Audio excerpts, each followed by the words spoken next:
Alors, nous sommes arrivés donc d'Af Lamed Bet dans Masechet Tamid pour le Shabbat, donc 20 Tishri Hol HaMoed, donc Sukkot.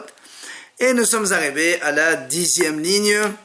On était dans la liste de questions que Alexandre le Grand a posées aux Zirnei HaNegev, donc les sages du Sud, les Harmei Israël, donc. On a vu donc déjà une première question. Amal Lahen, 10e ligne, donc les questions suivantes. Amal Lahen, il aura posé une question. Shamaim Nivreu Tehla ou Ha'aras. Donc il a posé la question au Haramim, est-ce que c'est les cieux qui ont été créés en premier ou la terre? Amrou, Haramim lui a répondu, Shamaim Nivreu Tehla. C'est les cieux qui ont été créés en premier. Sheneama, comme dit le Passour. Bereshit bara Elohim et Hashamam et Haaretz. Donc, au début de la création, Hachem a créé le ciel et la terre. Il y a marqué les cieux d'abord et la terre en second. Amalahen, question suivante. On nivra tehila o chosher. Il aura dit, est-ce que c'est la lumière qui a été créée en premier ou l'obscurité? Amroulo, les Harmei Israël lui ont répondu, Miltada et la poter. Ils ont dit ça, on ne sait pas. On n'arrive pas à répondre à cette question. Alors la Gemara dit, mais pourquoi? La Gemara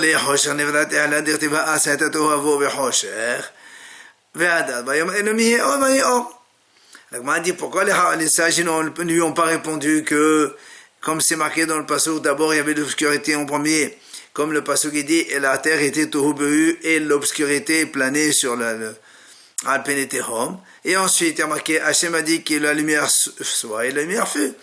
Donc, on voit bien qu'il y a eu d'abord l'obscurité, ensuite il y avait la lumière. Pourquoi les Haramim ont dit on n'a pas d'explication, de réponse à cela? Alors, l'Agma répond, Dilma, Haramim ne voulait pas lui répondre, parce que sinon,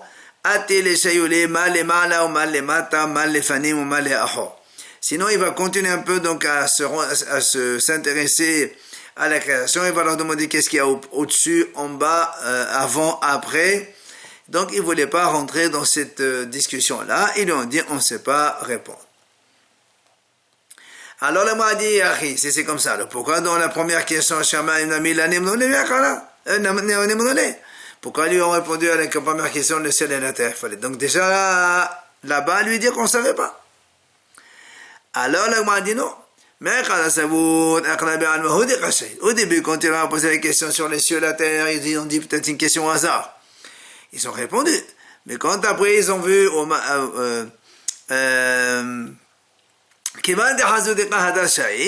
puisqu'ils ont vu après qu'ils s'intéressaient de plus en plus à la création, ça vrai, ils ont dit, donc on arrête de lui dire, donc pour ne pas qu'il commence à nous poser encore d'autres questions et s'intéresser, qu'est-ce qu'il y a au-dessus, au-dessous. Pardon. Et qu'est-ce qu'il y avait avant et qu'est-ce qu'il y aura après. Amalahem, donc une autre question que Alexandre le Grand leur a posée aux sages. Edin Metrane Hachim, qu'est-ce qu'on appelle un sage? Amrole, et ils ont dit, comme c'est marqué dans la Mishnah, Perkei Avot, qui est le sage? Celui qui voit le futur. Amalahen Edin Metrane Gibor, il leur a dit, comment vous définissez un homme fort? Amrolo, les Hachamim lui ont répondu, Gibor HaKovesh et Yisro, c'est qui est l'homme fort? C'est celui qui domine son penchant. Amalahen Edin Metkare Ashir. Il leur a dit, qu'est-ce qu'on appelle pour vous, comment on définit un homme riche? Amroulo. Ezeo Ashira Samer Beharko. Ils lui ont dit, qu'est-ce qu'est l'homme riche? C'est celui qui se contente de son sort. Amalahen, encore une autre question, il leur a posé, Mayavid Inishviyahi. Qu'est-ce que l'homme doit faire pour vivre? Amroulé, ils lui ont dit, Yamitatsmo. C'est-à-dire, il doit rester humble. Quand un homme, il est humble, alors tout le monde, il l'apprécie, et il n'y aura pas de mauvais œil sur lui, et les gens l'aiment, ils viennent à son secours, et donc il aura donc plus de vie. Amalahen, qu'est-ce que l'homme fait pour et qui meurt? Alors ils lui ont dit les Hachamim, Yahya ta'asmo. Donc c'est-à-dire, il va faire l'orgueilleux, comme ça il va se montrer aux yeux des gens, il aura le mauvais œil, les gens ne l'aiment pas, etc.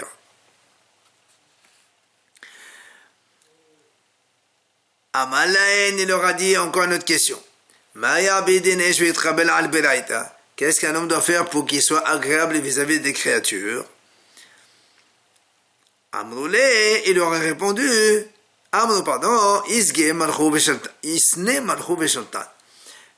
il doit s'éloigner du royaume et des donc dominants.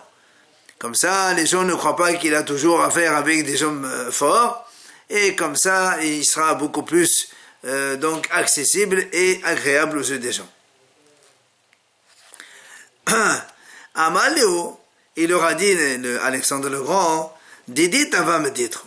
Moi, je pense que ma réponse est meilleure que la vôtre. Quoi? Au contraire, il aime les gens, donc les gens qui sont haut placés. Et comme ça, après, il pourra venir en secours aux gens, et les gens vont l'apprécier encore plus. Amal Laen, une autre question il leur a posée. Est-ce qu'il est préférable de résider en mer ou sur terre? Israël lui a répondu, c'est mieux de vivre en terre sèche. Pourquoi? Parce que justement tous ceux qui naviguent en mer ne sont calmés, réconfortés que quand ils arrivent en terre sèche. Amalaen, Alexandre leur pose encore une autre question. Edin menechon hakim yatir. Qui est parmi vous le plus sage? Amroulo, ils lui ont répondu, Kulana gahada shavien. On est tous égaux. La preuve, Deha, tout ce que tu nous demandes, on te répond tous la même chose. Amalaen, madin atriston lachovli. Il leur a dit, pourquoi vous êtes contre moi? C'est-à-dire, pourquoi vous n'acceptez pas notre religion, puisque nous, on est nombreux? Et pourquoi vous êtes toujours à part, alors que vous êtes dominés et vous devez subir ce qu'on vous demande? Amrolé, c'est un anasa. Ils lui ont dit, mais le Satan, le mauvais penchant aussi, il est mauvais pourtant, lui aussi, il gagne. Donc c'est pas une preuve que parce que Alexandre il est gagnant alors qu'eux ils doivent le suivre. Il leur a dit, moi je vais pouvoir vous tuer avec un ordre du roi, puisque moi je suis donc un grand roi, j'obtiens l'accord de tous les rois et je peux vous tuer à vous.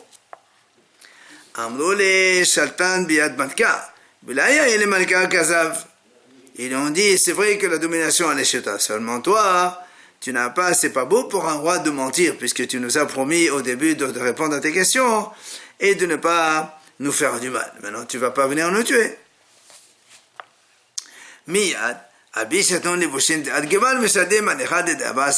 Immédiatement, Alexandre le Grand, il leur a donné tous des beaux habits, il leur a mis des colliers autour de leur cou.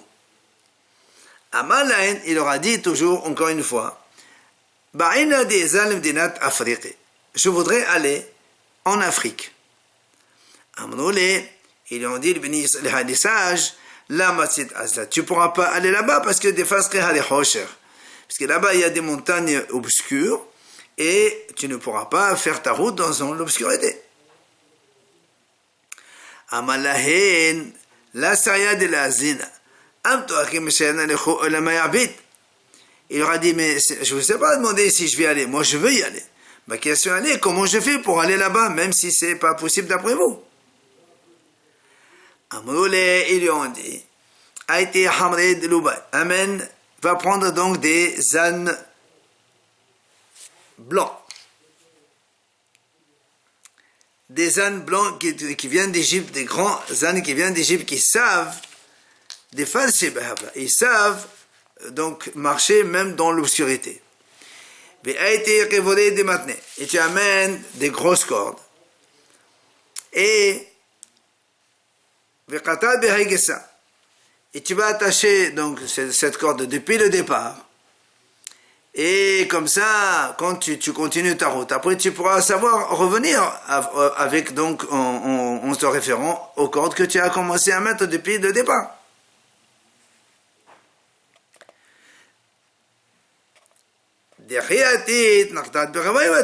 Quand tu veux retourner, donc tu as attrapé corde et tu retournes à ton endroit. Il a fait comme ça. Ve'azal, il est parti.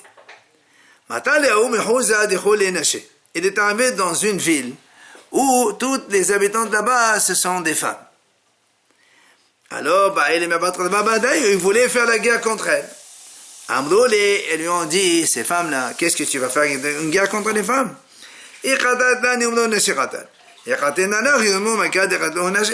Si tu vas nous tuer, ils vont dire les gens, qu'est-ce qu'il a? Il a tué des femmes. Et si au contraire, nous, on va te battre, ils vont dire, regardez ce roi qui a été battu par des femmes. Alors il leur a demandé, amenez-moi du pain. Amenez-moi du pain. Il lui a apporté du pain en or sur une table d'or, servi sur une table d'or. Il leur a dit, mais quoi, est-ce que les gens ils mangent du pain en or? Qu'est-ce que c'est que vous m'apportez ici? Ils lui ont répondu, les femmes, ils lui ont dit, ils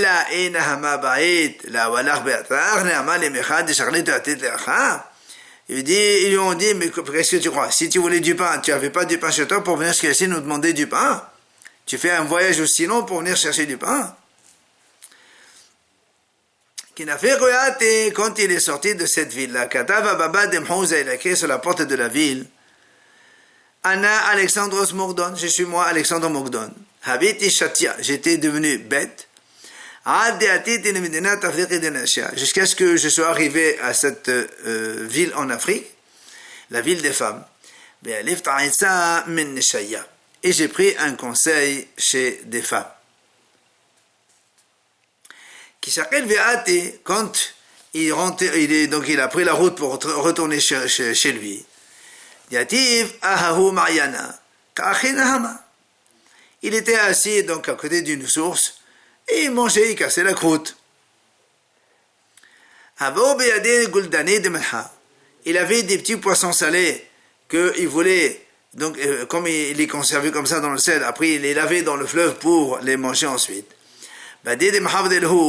Quand il les a lavés dans cette source, il a senti une odeur extraordinaire qui sortait de ces poissons-là après les avoir lavés dans cette source. Quand il a vu cette odeur, il a dit, je déduis de là que cette source-là, elle provient du Gan Eden. Et il y a une version qui dit, il a pris un petit peu de cette eau-là, il a mis sur son visage, il s'est lavé avec le visage. Et il a traversé tout ce fleuve-là, jusqu'à ce qu'il est arrivé à la source de à l'origine de cette source-là, et il est arrivé à la porte de Gan Eden. Il a donc levé la voix, il leur a dit, ouvrez-moi la porte. Ils lui ont dit, non, ça, cette porte-là, c'est pour les tzadikim, mais toi tu n'es pas tzadik, tu n'as pas le mérite de rentrer là ici.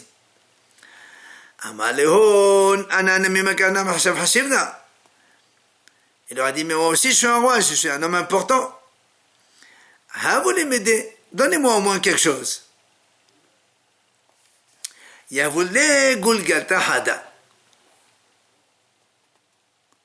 lui ont donné un crâne. Donc depuis le Gan Eden, ils ont lancé un crâne d'amour.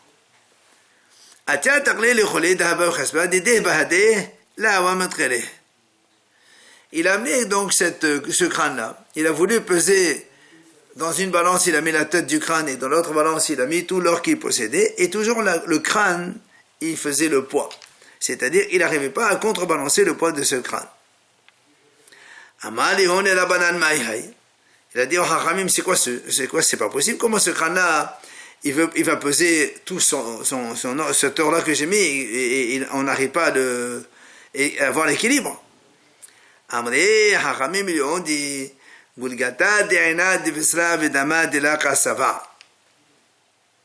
lui ont dit, tu sais quoi, ce crâne provient d'un homme qui était un homme qui n'est jamais rassasié. Et c'est pour ça, tout ce qui gagnait de l'argent et de l'or, c'était pas suffisant pour lui. Donc du coup, maintenant, on sait séparer tout ce que tu mets de l'or et de l'argent, ça suffit pas. Ils lui ont dit, mais qui a dit que c'est vrai ce que vous dites? Alors ils lui ont dit,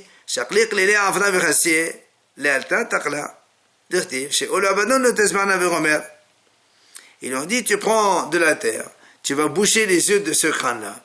Comme ça, il ne pourra plus rien voir. Et immédiatement, il a fait comme ça, et le poids s'est équilibré. Comme le pasuk dit, chez Olavadon Lotesbana, donc quelqu'un qui, donc durant sa vie,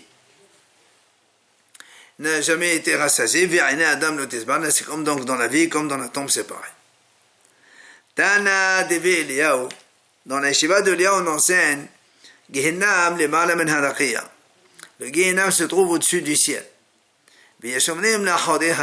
Certains disent que le Gehinam se trouve derrière les montagnes sombres. Tana de Bihya, il a dit Rabbi Hiya, il a enseigné, celui qui étudie la Torah la nuit, Shechina Kenerdo. La Shechina, elle est en face de lui. La preuve, c'est marqué dans le Passour,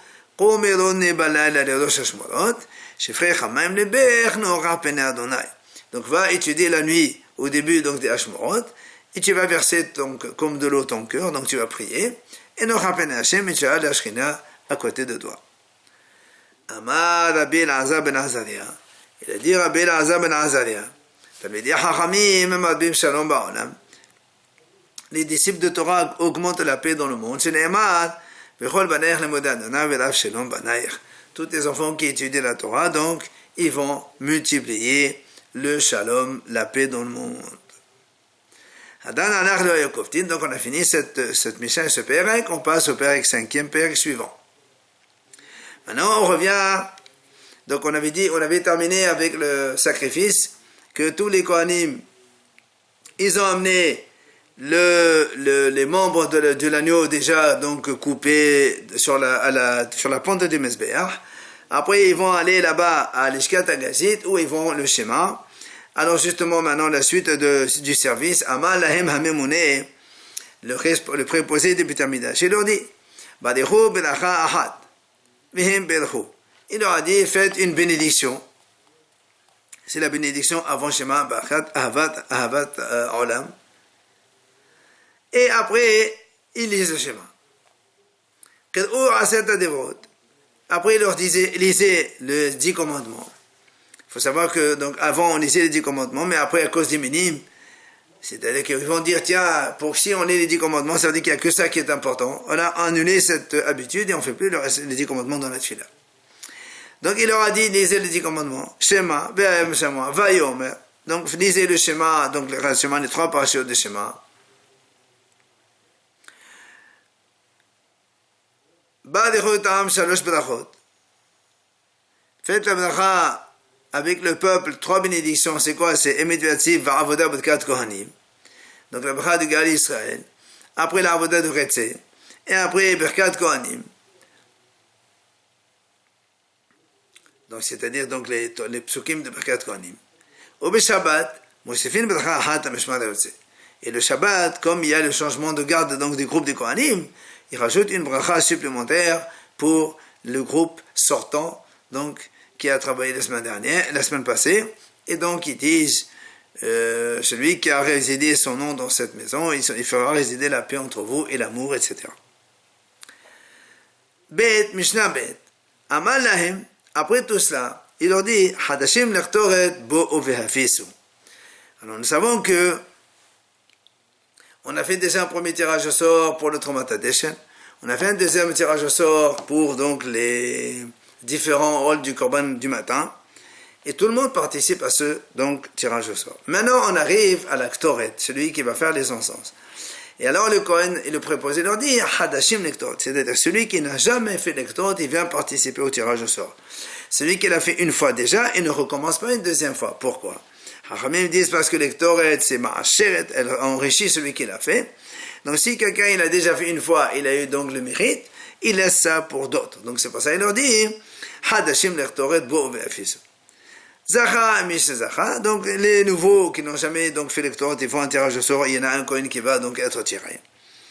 Et quand on a fini tout cela, il appelle maintenant les nouveaux comme les anciens, le groupe des Kohanim, pour faire un nouveau tirage au sort. C'est quoi ce tirage au sort? Qui va faire monter tous les membres de l'agneau des sacrifices quotidiens, depuis la pente, jusqu'à l'amener vers le Mizbeach, donc sur le feu qui était sur le Mizbeach. Rabbi Eliezer ben Yaakov Omer, Rabbi Eliezer, lui, il dit, pour ça, on n'a pas besoin d'autres Kohanim. Tous les Kohanim qui ont amené tous ces membres-là depuis la boucherie, donc on les a amenés depuis la Shita là-bas, jusqu'au milieu de la pente du Mizbeach, c'est les mêmes qui vont revenir, chacun il prend ses morceaux, et il va les remonter sur le Mizbeach. Mishnah Gimel Mesarum la Hazanim.